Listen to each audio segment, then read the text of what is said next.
All right, well now we got one of my favorite sections outside of random thoughts. We got our coach's corner, and I'm really excited for this guest to hop on, which should be on any minute now. But I did want to touch base, as you mentioned before, Jeff. What a great episode we had last week with Maddie and Craig, and got a lot of good compliments and a lot of good insight, and guys were really appreciative of how kind of honest we were on the podcast, and honestly that's kind of what we wanted to do it for, is an outlet to be able to speak and kind of show the younger world, show the older world that there's different ways to do it and how hard it is and the difficulty of that. But I don't know your thoughts on last week's Coach's Corner, and I know we'll be pretty excited to introduce this new Coach's Corner here. Once she pops up, that will be your hint, and I'm pretty excited for it.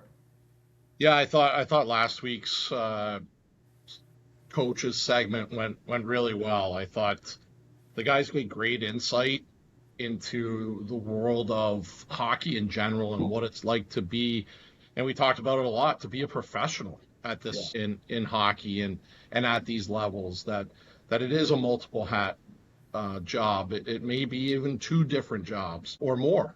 We know plenty of guys that do way more than just coach, or who are just on the management side across the hockey landscape, no matter where you are. So, the feedback that I received was outstanding on again, just the candidness of their responses and the forthright discussion that we had about where the coaching profession is and the kind of the state of hockey. So it was a lot of fun. It was a lot of laughs, and I know Craig texted me midweek about he's still smiling type of thing, and it was That's how he is. It was just really enjoyable. So what were your thoughts?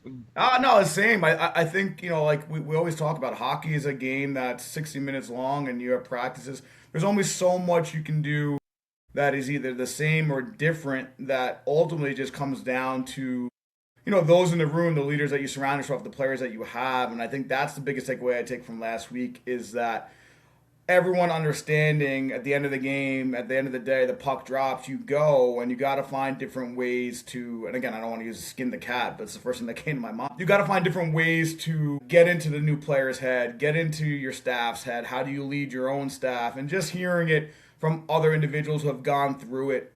Obviously, Matt is a trusted brain for me, someone that I rely on, someone I went into business with. So I'm really going to have a stability with him. And Craig is someone that kind of learned under with, and I don't even know if he would describe it under with versus with, right? And I think that's a big thing that Craig has always instilled, and something that me and Maddie took away is the importance, like you said, of always making feel everyone a part of it. I know we do that here in Johnstown. We want the front office to feel a part of it. We want the workers to feel a part of it.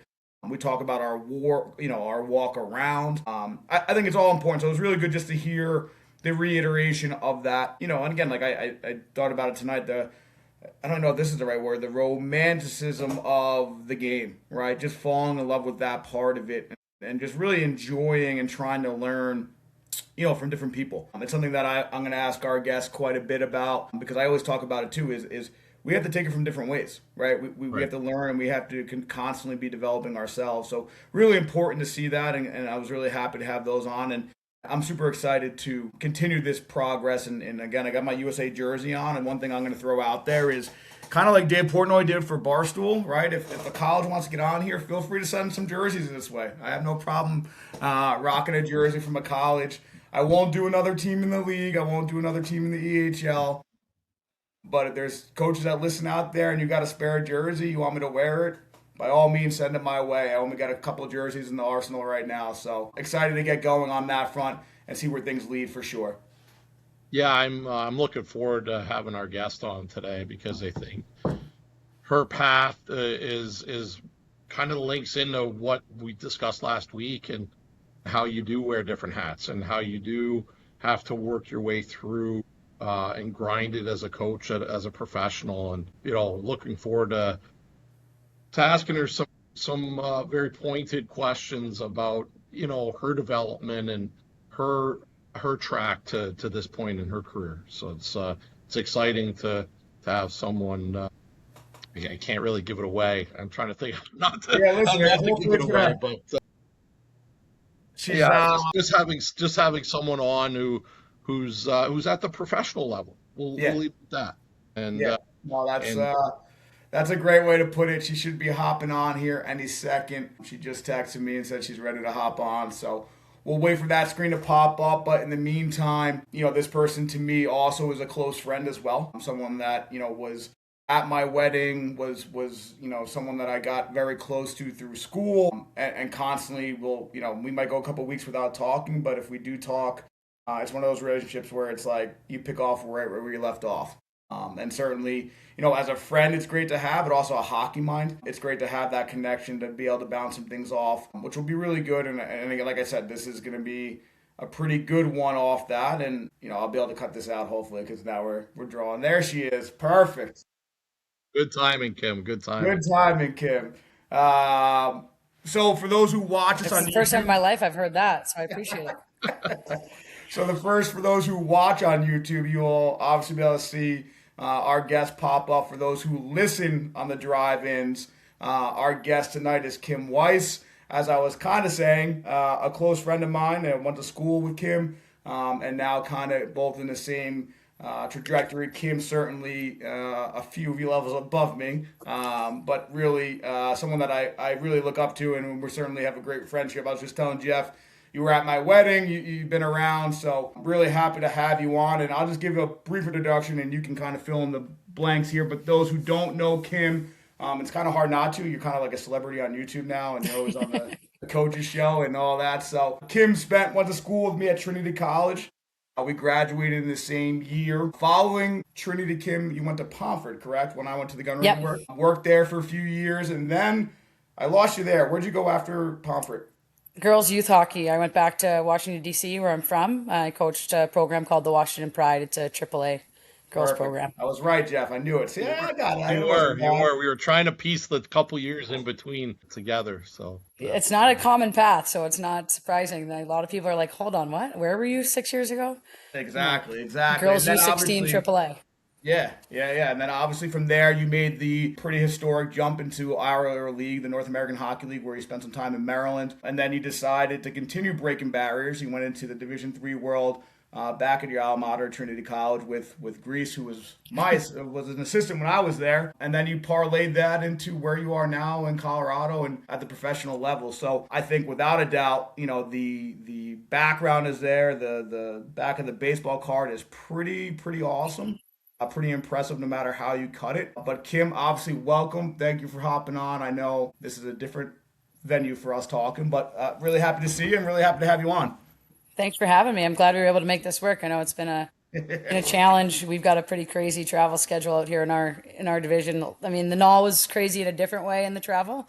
Yeah. Those 11-hour bus rides weren't the greatest, but glad I could be home for a couple days and jump on. So thanks for having me. No, that's the biggest thing, right? And I asked you about it. I'm still waiting for that text back from you. What was the adjustment at the professional level? Kind of and I guess I'll hop in first, Jeff, because it's one that's yeah. been on my mind.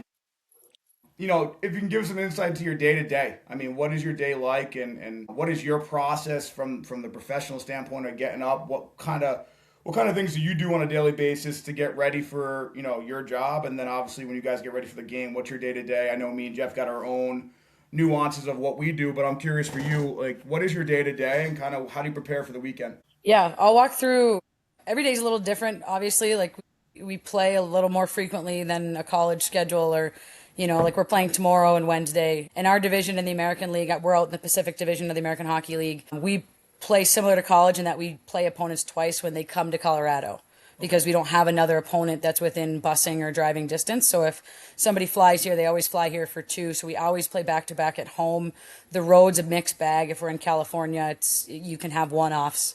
If you're in Calgary, you're playing them twice. So Yeah. a little different. Whereas out east, if you're with Hershey or Springfield or one of those teams, you might be playing a 3-3 against three different opponents.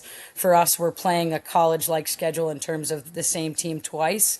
We're just doing it more frequently. So we play tomorrow.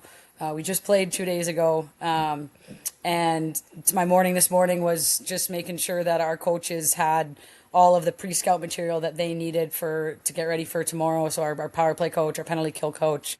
I actually do all of our 5-on-5 pre-scout. So I clipped over the weekend their two most recent games. They played again last night. So this morning it was getting in there and breaking down last night's game so that everybody has the most recent version. Because I'd say that's another big difference at this level is everyone's rosters can change daily, right? Yeah. Like you're in the American Hockey League between injury and illness, which every league struggles with.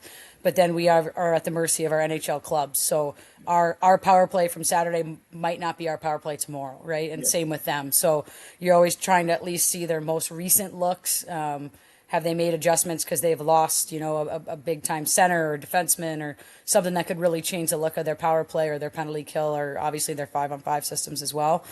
So that was my morning this morning. We usually get in around 6:30, and from 6:30 to kind of 8:30, I'm usually at my desk just breaking down footage or recapping stuff from the game the 2 days before, putting up some analytics for the guys to look at. And then around 8:30, we start to talk about practice for that day. Like it's already, it's planned-ish, but just confirming that our lineup is going to be our lineup. Our medical guy comes in, tells us who's healthy, who's available. Obviously, our GM could call and take somebody, which happened today. I won't say who or what, but yeah. So it's kind of a daily battle of you get something new every day.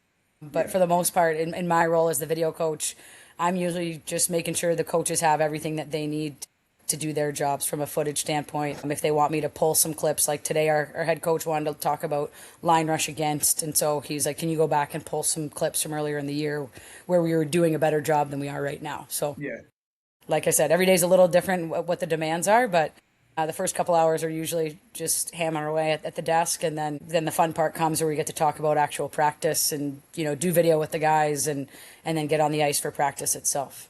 Are the other players similar to what you're used to? Are they getting in different times? Is it kind of collective group? Is it very similar? I'm always curious of, as you go up levels, obviously everyone's got their caveats. Some like to get in super early, some like to get in right on time.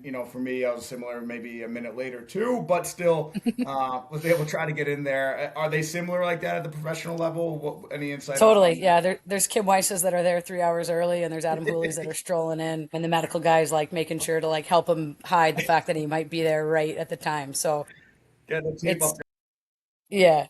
And you start to learn them, so then the coaches know like so-and-so is going to be there early so I can grab him before practice to do video. Whereas this guy, I either got to message him to tell him that he's got to come in early to do video or, you're meeting with him afterwards. So they leave a lot of it up to the players in terms of like we do in-season lifting and, things like that. Obviously, it depends if you're a 22-year-old prospect versus a 32-year-old trying to survive a 72-game season. Yeah. But so some guys go in the gym before, some go in after. It's not as, I would say, as rigid as, the previous levels where you kind of got to guide them to make the good decisions.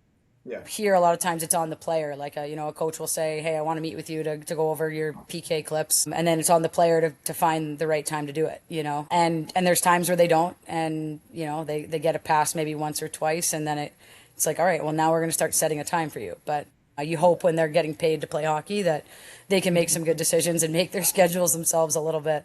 Because it's the only thing they really have. I tell them that all the time. I'm like, this is all you have today. Like, you're going to be at the rink for 4 hours, and then you're going to go golf for free at the owner's golf course. Like, not that bad of a life. It's okay. You sound, it's funny. Obviously, every step, everyone always tells you, the game improves, this, that, but the language, and me and Jeff were talking about it before you hopped on, the language stays the same. The message stays the same. Like, you just said it. Like, hey, like, we tell our guys, Bo tells our guys all the time, what else do you have going on? You get to live the life right now. You're acting like a professional before college even hits. You don't have the 8 a.m. class. You don't have, that stuff. You're living a professional life right now. You got to fully embrace, that mindset, Bo. I know we talk about it all the time in the office. Like, it's embrace that. And they almost look at us like we have 7 heads. Like, what do you mean? But it's great to have Kim on and say, hey, like, we're having the same conversations. Like, guys, you're professionals. This is the life right here. This is the opportunity you have. And we almost get them at that preschool age of it. Again, where we can be a little bit stricter in things and demand things. But it's funny, but we talk about it all the time in the coaches' room when we say, hey, this is what we're trying to do. This is what we're trying to get to prepare you for that next level. Yeah, I think it's one of those situations where it doesn't change too much. And even in college, like, you can set your own schedule, right? Like, you get to pick your classes. You get to decide, do I sleep in? Do I take a night class? Where's my studying habits? Where's my hockey fit in? Junior is the start of that, right? Like in midget hockey, or youth hockey, you have to go to school from X time to Y time, right? Like your day from usually 8 to 3 is structured. There's now online's changing that a lot, obviously, but the freedom to make your own schedule, to set yourself and be self-disciplined, I think is maybe lost a little bit on the kids, on the players at times, and those that do usually succeed. Kim, it's nice to meet you. Um, Congratulations on all your success so far, and continued moving forward. But one of the things Adam and I were talking about is, you're in a position now where, and you said do you go on the ice for practice? I do, yep. So what is the biggest difference from being on the bench then, from prior years to now being in the press box, I guess, during games? Yeah, I honestly didn't know what a video coach totally did when I took this job because I'd never coached at a level that I had the luxury of having one, right? Like Correct. when you're in the North American League or you're in Division 3 college, you are your own video coach. You're clipping your own games. You're pulling pre-scout. You're finding, you're trying to pull things from other levels to teach your guys. Like I remember watching a ton of college hockey and American League games when I was in the null because I was like showing them, what Nathan McKinnon can do on the power play is of zero relevance to a 19-year-old playing for the Maryland Black Bears when I coached them. It's like, what's the point of that? So I really didn't fully know what I was getting into when I signed up for this. And I think just the biggest difference for me was especially that first year when I came in last year was there was just a lot less player interaction, and like you don't realize how much being on the bench and being in the battle with the guys or the girls, whatever level I was coaching, how many those moments, right? Like when you win a big game or you lose a game late, like it bonds you, right? And so I'm not there. I'm not on the bench with them. I'm in the fight in my room, tagging the video, feeling the same emotions that everybody else is, but I'm doing it by myself. And so that was a really tough adjustment last year. Was the reason I got into coaching was the relationship with players. I had great coaches growing up. I was super blessed to be coached by a ton of great men, and I wanted to give that back. And I feel like I've done a pretty good job of that, I hope, over the years throughout my path and staying connected with my players even today. And last year, like you come in and you're the video coach, and I was a female. That was very new for a lot of them.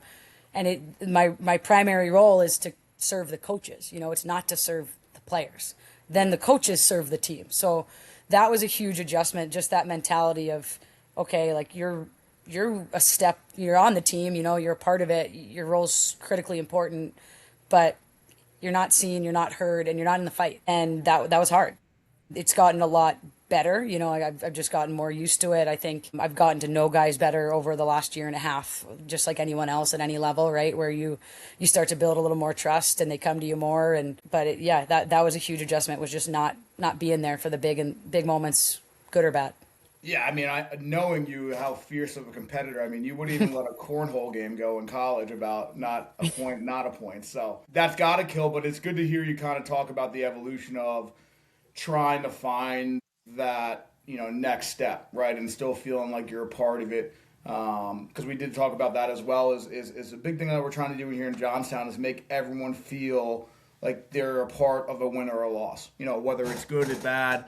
We want everyone to feel that, because I found in where I've come from and what I've done is when everyone feels a part of it and feels like they have a piece of it, then you're going to have way more success than not. And if you don't feel like it, you're just kind of there, which is tough in your predicament, because with players there, they're trying to go up, they're trying to go here. You might have them one day, you might not have them not. The culture has almost got to be, I don't want to say different, but it is different, right? Because you might have a different guy here, you might have a different, perspective. For me, the adjustment from my level this year is having a GM, having someone who makes decisions on the roster and things like that, where for me, I'm someone who was at some point a control freak about his team and players, and like now learning how to separate that and just get into the coaching part of it, right? And I try to look at it as, ultimately if I want to see myself grow, I have to get used to this level of here's what you got to do and make it work, and be the best at what you can do. So it's good to hear you kind of evolve in that sense, because I know how fierce of a competitor you are, and know that you want to be in that fight, and I think you are in the fight. I mean, I see you on the ice all the time. I see you, certainly on in the fight and doing those things. I know I've texted you before. There are that one drill you put on the coach's site. I gave you a little bit for it. It was a little generic drill. It wasn't crazy, but that's going to lead to my next question: is watching it from your level. practice and drills and doing video with the guys, like it's a twofold question. What is your feel on the attention span of the athlete? Obviously, you have a professional athlete who's getting paid to do this. What do you think you get the most out of? How long do you spend doing video with a player? And then, you've seen obviously a high level of practice. How much is it just a generic practice about getting repetition in versus it being, algebra and this? It's just really, again, at the end of the day, it's 1+1 = 2, and you just got to get those repetitions in. What are your thoughts on that? I mean, how much is the attention span different or not different? And then from your perspective of practices, were you taken back about, maybe how simple practice was compared to what you thought it might be?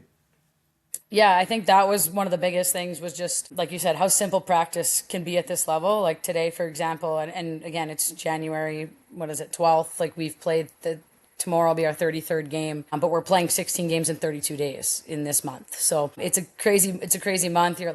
We practiced for, I think it was 17 minutes total today. 5 drills, 5 drills. Last 2 were power play and shootout. So not really drills. So there's really 3 drills.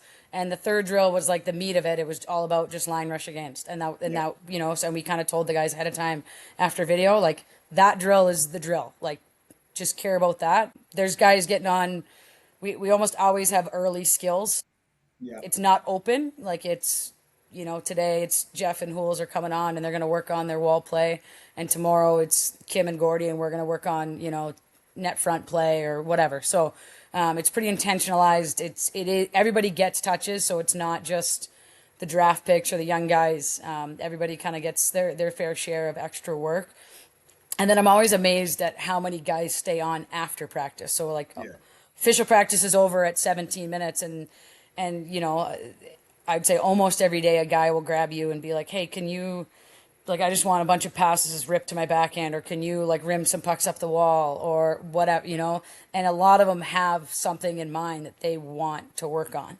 I think that's a big difference when you get to this level is whether they're being told by management, whether their game told them, they just struggled last game, they're playing their off wing and getting a lot more pucks on the backhand, so they just want to handle it a little better. Yeah. I think that ownership, obviously they're getting paid to do this, so you would hope they own it. But that, when I was a junior in college, you're guiding them to work on these things, and you're even guiding them in the meetings or in the video, like, what do you think you should work on? They're like, come on, let's try to figure it out, because if you understand it and you own it, we're going to get way farther, way faster than if I'm just going to pour it down your throat. Right. And so that was probably one of the most surprising things was just how our ice time is utilized, how little of it is team centric and how much of it is individual. But like you said, I think that's a unique thing to the American League in that, everybody's kind of in their own path at this point. We get to the NHL, it's like a 17-minute team practice. Guys are on and off. They don't practice, they travel so much, they play so much. There's not a lot of individual practice, not a lot of team practice. It's just morning skate, touches, get out there and perform. And the games are where you get better in the NHL, and videos where you get better in the NHL. Here, there's a good combination, I think, of team, individual, and then the video component. Yeah. It's similar. I think there's a lot of parallels, I think, between the North American League and maybe even the American League in the sense of their players, they're trying to get to that next level, but there's also that potential of being sent down to a lower level, right? In being sent to the ECHL or from the North American League to Tier 3. And then same thing, trying to get to the USHL or now to, Major Junior Hockey is similar to trying to get to, the pinnacle of the NHL. And I think that your point of just guys working on what most coaches would say are the basic fundamental skills, right? Your basic technical skills or very concentrated one-on-one tactical skills, right? Like your wall play, like boxing out or net front play, right? Those are all tactical skills that you try to work with with your players, and that players need to continuously improve upon in order to advance levels, right? Like you said, there's not enough time in a day to work on everything, but if guys took a little bit of ownership at the junior level or even at the youth level when they do get those opportunities, that simplicity of I'm just going to pick up pucks off the wall in my backhand, or I'm going to move up the ice and get a rink wide pass on my backhand. It's so underrated how much better players can get if they just did that 5-10 minutes a week. Forget every day, because like you said, it's not possible, and you don't practice every day. But once a week, twice a week, where you're getting those skills honed in, I'm sure you see that improvement in games. I'm sure you see it even at the American League level, that work does pay off. Totally. And it was, I mean, like you said, there are a ton of parallels from my time in the North American League to now. Like, that was something over my couple years with Maryland that we talked a lot about, was like, let's worry about the parts making the whole better, instead of focusing so much on five and flow drills and team stuff. It's valuable and we need to do it. And these, like, I think at that level, they really need to learn how the game is played. So those 5-on-5 drills are important. I like just understanding line changes and D zone coverage and things like that hopefully when they get here, like, they should know, like, where are the holes in a man on man coverage versus a zone coverage, but they might not. But in the North American League, it's like, well, then our time is really valuable making each one of these guys better, because they're in such a window to improve. I'm sure you guys see it every day. Like, you see a kid that, at main camp, you're like, I don't know, like, he'll be somewhere in our lineup, I'm not really sure where. And then come November, like, boom, it clicks for him because he's spent a little extra time doing things in the gym, doing things on the ice, and getting a little more confident. And they're, they get so much physically stronger while they're in that junior window, that all of a sudden they become a totally different player than maybe 6 months ago, or, a year and a half ago, whenever you first got them. Yeah, I mean, it's that second half click, right? That's what Bo, I mean, you know, Right. when you were in Alaska, you talked about it. You talk about it now, is that second half click, which for us, again, it's going to be fun. I mean, we're a couple games into the second half now, and we can see some really good improvement. But to me, the biggest thing I would also ask you, Kim, is the downtime, and how important downtime is, and just not doing anything, or in seeing, like you just mentioned, obviously the NHL is all about the games and video, and then, for you at your level, it's that. I struggle with sometimes I guess it's the fear of, if I just say, hey, we need a day off, or we don't need to do anything, we just need to be, we just need to wind it down here. We just need to have a day where, like, we know what we're doing, we know the X and O's, we just need to recover. I have a fear of that, because I'm like, is that a lack of preparation? Or I guess the other side is, you're actually preparing better because you are, winning a recovery game.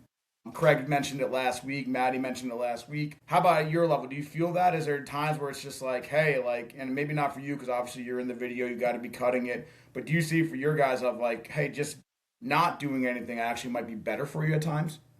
Yeah, we talk a lot about that, especially because like I said, our travel is a little bit hectic at times. Like, we're about to leave next week on a 13-day road trip. We'll play 6 games in 4 different cities, and we stay in a fifth because we're staying in LA, because we can't practice in Ontario. So it's a pretty. They're not super long bus rides compared to what we're all used to at some point in our careers, but it does take a toll when you're, plane, bus, hotel room with dry air, on another bus post game. So our head coach was new to this division this year. And so when we built out our schedule, we kind of talked through a lot of that. We brought in our medical guy, we brought in our strength coach, and we just talked through, and we still do. We plan ahead, obviously. And then when the trip starts to come up, we look back at what we've planned. We said, what do we think is valuable here? Well, like we just talked today about, when we bus from one place to another, like, we're going to end up giving the guys 2 days off, but that second day, instead of doing nothing, we're going to do like something at the hotel. Like, the strength coach is going to take guys to the gym, like groups of 8, and do a light lift and mobility. And, it's like, well, would it make sense to drag everybody to the rink to skate for 17 minutes? Like, just so that we can flush their legs? Like, we can probably do this another way, right? So Yeah, that's a great point. there's a little more math here that we get. We're lucky we have heart rates, and we have a lot of data that we can lean on to see where guys' fatigue level is, and we Hey, I just have the got my medical Aura ring. I'm pumped.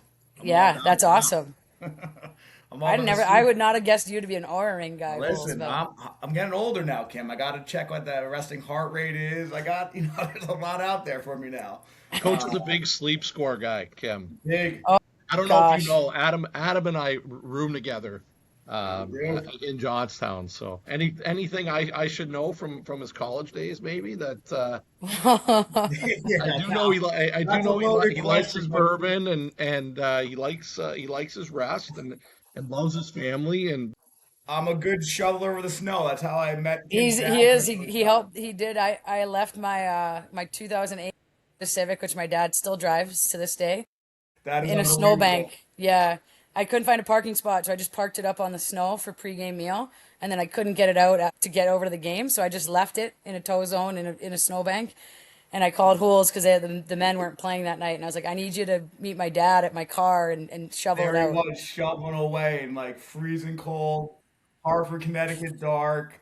And I was like, hey, I was like, I just spoke to Kim. I'm Adam. I was like, I'm gonna come help you, and that forged a bond. Me and Bob. Me and Bob were very tight. Yep.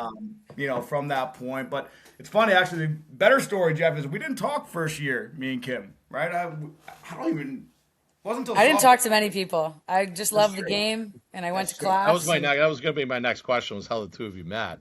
I don't even know when we officially met. I know the first year we didn't really talk. Everyone was kind of going through your first year anyway, so you were very into your team only and vice versa. And then I don't even know sophomore year, but I we used remember to have a, like chirping you one weekend that like which one of us would get more points. yes, probably. And it Yes. was definitely me. So Yes. I'm Yeah. sure I Well, won that bet. I did get a Should I pull NESCAC up the before. career stats? I should pull up the career stats, right? Oh, listen, that's all we would ever do. Like half the going out at Trinity would be us just chirping who was what and who had to do what to get there. But I do remember senior year, you guys went on a heck of a run. We didn't do as well, but we were very at that point. Me and Kim were very close. Our roommates were very close. So we all kind of really kind of meshed and taking a part of trying to do really well for each other and support each other in that. I remember the day we were all knocked out. It was that Sunday. Remember, we had to go to Springfield, Mass, because we were Yeah. all very, very depressed. And you couldn't Um, buy booze couldn't in buy Connecticut booze on Sundays in back then. Hartford, so we went to Springfield, Mass, Bo. We got whatever we can get, whatever we can pile into the car. And we spent 2 days probably just doing, just trying to be like, wow, this is over. We're seniors, and where do we go from here? And remember, actually, Kim, I had to go talk to the gunnery hockey team. Oh, yeah, I remember. I was gonna say There I don't know was, how many stories you want me to tell because some yeah, implicate yeah, me, yeah, but I gotta figure that part that's out. why I got to choose my stories wisely. Yeah, yeah, that's for sure. That's for sure. But that was, I mean, again, I look back on those times and it's funny again, like it's you're forging in that moment, and I knew from that moment hockey was gonna be whatever it was gonna be for me, but I wanted to get back into that part. And part of my frustration maybe going to the gunnery was they had a great staff there and me getting involved on the hockey side was going to be very hard. And I just felt like I wanted to get going and get started and do that. And that's why I ended up coming back home to the Jersey side and getting started in that part of it. But coaching was always something I wanted. And maybe it leads into a little bit of a deeper question for you, Kim. And you probably get this question a lot versus I don't think it's right or a wrong question. What point did you decide, and I don't even want to say you decided, what point did you decide, hey, I'm going to go after the men's game and be a coach in the men's game versus the women's game? And I don't even know if that's an answer that you can answer, or it's just, hey, I'm going to take the best opportunity that's there for me as a coach, and whether that's men's or women, it is what it is. Was there a point there, or is it kind of like I open ended where, hey, it's the best opportunity that presents itself? I think the first moment was I was coaching the girls program in DC, and this guy Hans Farnstrom's his name, classic Swedish name. Yeah. I was coaching the Landon boys varsity hockey team. So pretty good all boys school in the Yeah. DC area. Very, very good lacrosse school, but a good hockey school as well. They skated out of our same rink, so I saw him all the time and say hello. And he came up to me one day out of the blue and he just was like, "Hey, would you be willing to help out with our middle school team? They skate at like 2:30, so it's before your practices. It's really hard to find somebody that's available and willing and like able to work with children at 2:30 p.m." And so I was like, yeah, absolutely. So I did that for kind of the second half of that season. They lost whoever their assistant coach was to, a financial job and Yeah. couldn't make it work. And then after that year, he was like, I was like, "Oh, do you want me to come back into the middle school again?" He's like, "Sure, but I'd really like you to work with the varsity team." Yeah. And I'm 24, 25 years old at the time, still pretty young. And in the summers, I was coaching camps. You're coaching just like I'm sure you guys, you coach girls and boys and, men and women and Yep. all ages and all skill levels in the summer.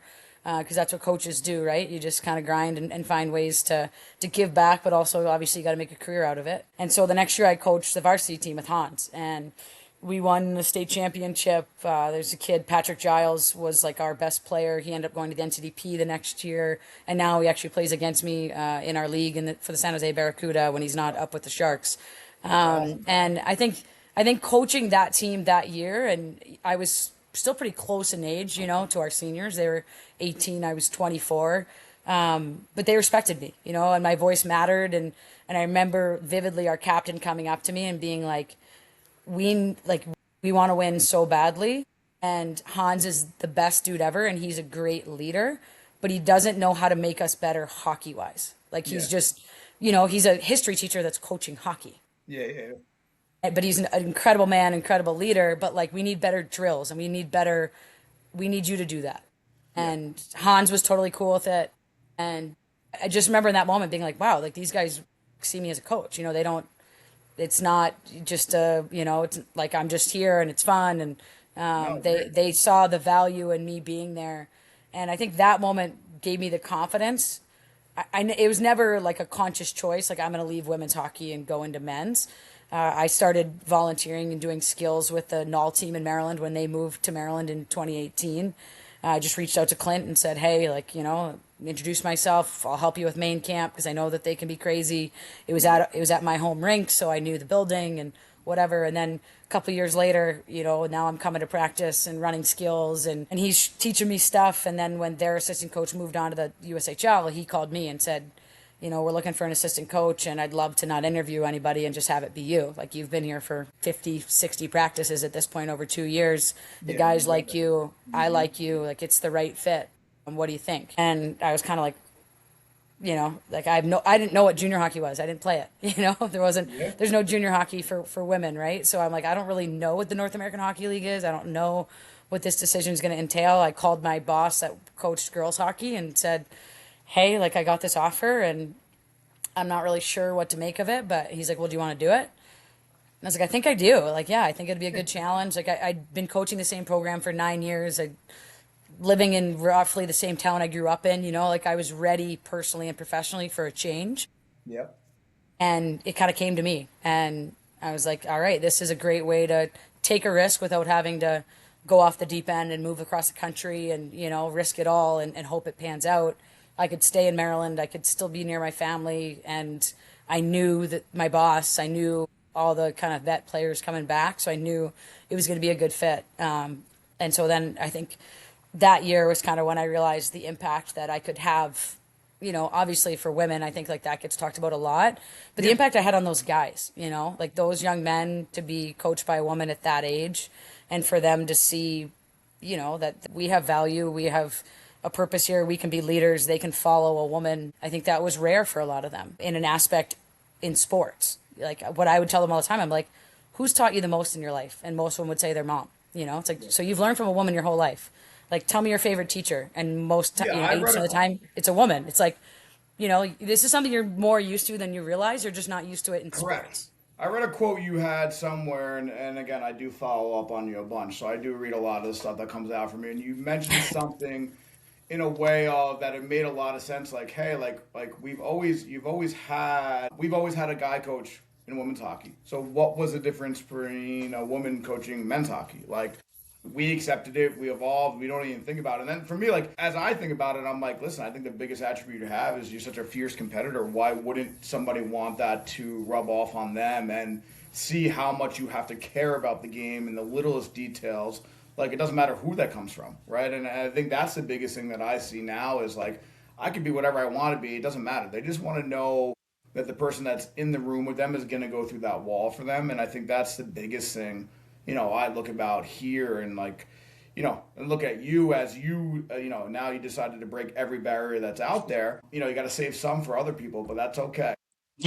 It's just really impressive to see that part of it, but it's not. And again, I don't mean this in any bad way. It's not a shock, right? I think people are like to me, it's not a shock at all. To me, it's more like, okay, this is a normal path for you, and I don't expect any less from you, right? I think that's the biggest thing that I can take away is watching you transcend here is like, I could have predicted that for you, senior year and saying, you're going to go far wherever you go with because you're so passionate and you can see it come out in you. I think that's the biggest thing that me and Jeff take away from here is, trying to get these young men to believe, hey, guys, like, we're both away from our families, right? Me and Jeff are living together as roommates, but our families are both back home. Like, we are, at times we're roommates, but it's like we have families that we have to remember, but we're away here because we believe in the process here. We believe we can be a championship level team in a city that deserves a championship, right? And that's what's drawing us now. Like Jeff, as I said, I took the Amtrak from Philly to Johnstown through the mountains, and like, to be honest,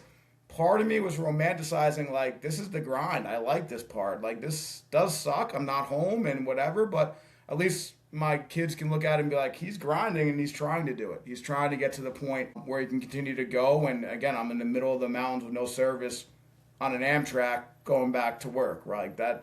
There's something there, I think, ultimately that we all have in us. And I think that's why coaching is so much fun. You don't look at it as a job. It's just the next step of, it's a passion, right? And that's the best thing about this side of it. And like, Bo, again, I always bring up your story. You were in Alaska for years, right? You started your family in Alaska. Yep. Which is a crazy process in itself. I think it's just really important to see that and people to see that. And again, like I said, Kim, no surprise that you're breaking these barriers. And, again, hopefully you continue to break them and do well. So one of the, I just want one more point because I think it's really important. Something that you said, Kim, is that you weren't looking for the next step. The next step kind of arrived at your doorstep, for lack of a better term, but it arrived for you when the time was right. And you were good where you were great where you were. And I think that whether you're a player or a coach, I think that's lost. And I think it's something that players and coaches should look at your story and your journey for, is be great where you are. And that will open the doors. And to me, Adams is the same way. He was great with the 87s, and that allowed him to then come to this opportunity and take this opportunity and be presented with it, because that, to me, success breeds success. And that's something I've always believed in. If you do right, people will do right by you down the line. And whenever that is, it usually comes at the right time. Like you said, you weren't looking for the Maryland Black Bears. It just, you reached out and said, hey, like, I'm available if you, like, it wasn't to eventually become an assistant coach. And maybe in the back of your mind you thought that, but Honestly, I didn't. yeah, no, honestly, like, it's one of those things. It's just, you're just, like Adam said, we're all so passionate. You're so passionate about it that comes out when you're with people, when you're with others, professionals in the hockey world or in general life. Like Adam said, like, whether it's your family or it's hockey, and men's, women's, it doesn't matter. It really just comes down to having a passion in what you do. And I think if players, coaches can take anything from this pod, that would be my biggest thing, is just be passionate about what you want, be great at what you're doing where you are, and things will happen for you down the road. Totally. There's a book I read a couple years ago called Be Where Your Feet Are by Scott O'Neill. He used to be the CEO of the New Jersey Devils, among some other teams. And the title of the book is a quote in and of itself, right? And I think you're so right. Like, there's nobody in the world that's really focused on being where their feet are, especially in the hockey world and especially in the junior hockey world. Everyone's always trying to get to the next thing and thinking it's the next best thing. And it might not be. I think if you invest in where you are, you're going to be ready for when that next opportunity comes. If you're always searching for what's next and then you get it somehow, you're not going to be there very long. If you're going to cheat the process and look too far ahead and live too far ahead, you're going to get somewhere and you're going to realize you're over your head. Like, you guys are more than qualified, overqualified for the jobs that you now have, and you're going to have a ton of success doing it. And it was the right opportunity at the right time for you, and that's why you are where you are, right? And I think that's lost a lot in today's hockey world, especially. Parents, players are looking, and coaches too. They're looking to move on. They want something from the game without giving to it. No, it's a great point. I mean, I'll be the first to admit it's the same thing from my standpoint at times. Like, you know, I really enjoy settling in and keeping my feet planted. But there are those nights where like your mind is racing, right? And you're like, okay, well, what could be next? What could be next? What could be next? And it's like maybe that's where that not that paranoia that creeps in, but it is something. So actually, that's why I was writing down the book you just said because it would be a really good read to see that because I think it's really important that, like you said, obviously players go through, but you got to have a staff that believes in the same message as well. Like we're all here together, and there's no other thought process but this, right? And just that. And I keep telling our guys here, imagine Johnstown wins a championship. Imagine what the city will do for you. Imagine what you'll always be remembered for. Because at the end of the day, we all have to meet our maker, and we're going to get to that point. But you're going to be remembered here for years to come if you're able to do that. I think that's the biggest thing, which is good. But how's it being away from home? It's it was interesting last year. You're so busy that you don't realize it a ton. Yeah. I'm fortunate that my sister lives a little over an hour south of me, and she's lived out here in Colorado for almost 20 years. So it was always kind of in the back of my mind, like, how do I get to Colorado through hockey? Which on the women's side, there's very little opportunity out here to really make a career. It's there's just not there's not college hockey, there's not obviously professional hockey. So it's been huge to have her and her family, her husband and her two daughters. But as Holes knows, I'm close with my brother and my parents that all live in Maryland. And I have another sister that's now in Florida. But we've always lived apart. But it was weird last year not having Sunday dinners with my mom and dad, and getting pretty far away from them because even when I was at Trinity, they'd come up quite a bit. At least my dad would find ways to make some He loves road that trips to trek. He loves Hartford, the which East he Coast loves. He trek. loves that town, loves that Yeah. drive. So yeah, it's hard. I mean, you guys are doing it, like, you know how it is. I think it's a huge part of the coaching world that goes untalked about, especially amongst, normal people, with air quotes on that.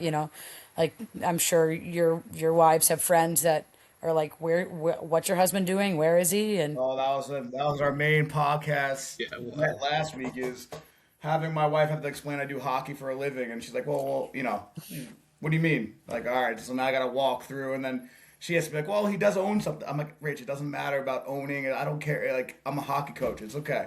It's fine. yeah. It is what it is, and going through that process.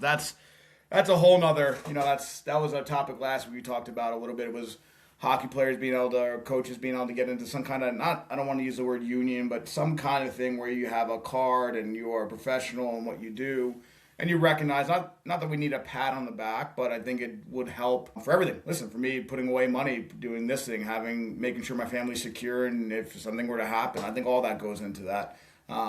I do have a couple questions before we end. Quick hitters. Gosh. Fans that are watching right now, they sent them in. That's my whole thing. On the ice, and you got to answer quick. You don't got time to think here. Are you a sweatpants person or a sweatsuit person? I'd go sweatpants over. We have sweatsuits, but I prefer the jogger look myself. I figured you got a little drip. Okay, coffee or tea? Coffee, Okay.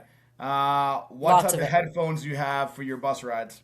My AirPods got stolen in Chicago airport last, like, Come two on, road trips ago because Chicago. I fell asleep because we got delayed for 4 hours. So I just passed out on like a chair in the terminal, like those people that you probably make fun of. And I didn't notice. And then I got home and I looked on my app and it was like one of your AirPods is in Buffalo, New York, and one of them is in Rockford, Illinois. So yeah, so I'm down my AirPods. So now I'm back to the wired, which I think is like the look now.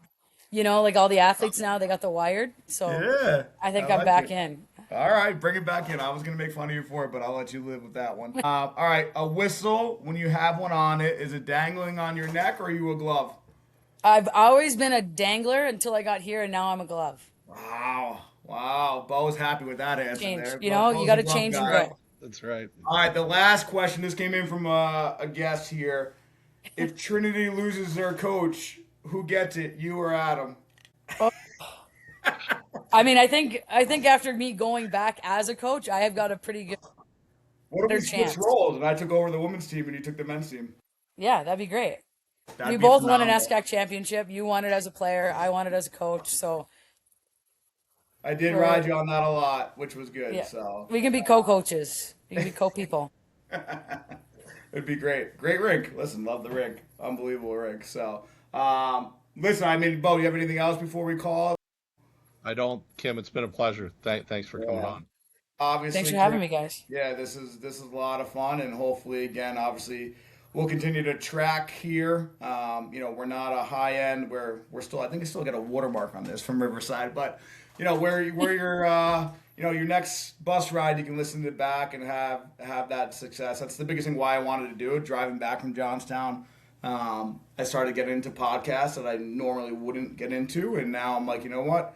I got the time. Let's hopefully give it to somebody who's traveling and going an hour away to practice at a youth level or junior level and give them something to pass time with. So it's been really good, and obviously super happy we were able to connect and get you on this and kind of pick your brain a little bit. And we'll obviously continue to follow you and hopefully we have a follow up in the summer and see how the year went and where the new frontier or new barrier you're going to break is going to happen. Hopefully we'll be a part of that and be able to talk more about it. But obviously appreciate it, Kim, and obviously, good luck moving forward, and anything you need, you just let us know. Appreciate it. I got one final question for you, though. The name of the pod is Bench Bosses and Brews. I know you're Yes. not drinking a brew, but what are you drinking, Hools? It looks like No. Jeff might be partaking in dry January, which is Yes. No. totally Actually, you did fair. ask. I I actually went to a. I am today. I went to a white wine. It's actually called 14 Hands. Very good Chardonnay. To me, it is a. It's a good base. It's a good start. It's a good kind of mellow me out. And now again, I got to go to bed and call it a day in Johnstown. But usually, I got away from beers. I got to be honest, Kim. I'm not as much as the title is a Listen, I'm little with you. misguiding. It's a little bit misguiding. But I could do a good IPA after a good hockey game. But right now, for me, this is I went with the white wine tonight. Fun fact: I never had tequila before COVID.